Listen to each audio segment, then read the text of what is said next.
کرناٹک کی نئی کانگریس حکومت نے کرناٹک کے اسکول سیلیبس سے سوارکر اور ہیگواڑ کا نام ہٹانے کی سفارش کر دی ہے اور اس پر حکم دے دیا گیا ہے۔ چنانچہ ٹائمز ناؤ کی رپورٹ ہے، Karnataka government approves removal of lessons on RSS founder Savarkar from school syllabus, text book revisions explained. Karnataka کی کیبنٹ نے کرناٹک کے اسکولوں کے سلیبس پر ازسر نو نظر ثانی کرنے کا حکم دے دیا ہے۔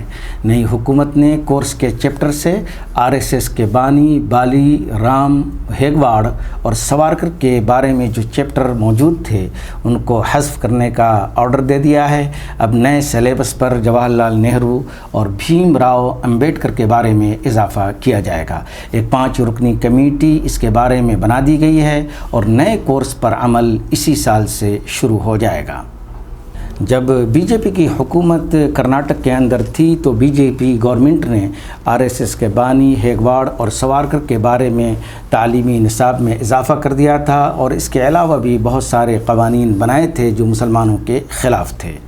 چنانچہ کانگریس کی حکومت نے اپنے مینیفیسٹو پر عمل کرتے ہوئے جہاں دیگر اقدامات کیے ہیں، وہیں پر تعلیمی نصاب میں BJP نے جو فاشسٹ طاقتوں کے دباؤ میں آ کر کے بہت ساری تبدیلیاں کی تھیں، ان تبدیلیوں کو ہٹانے کا فیصلہ کیا ہے۔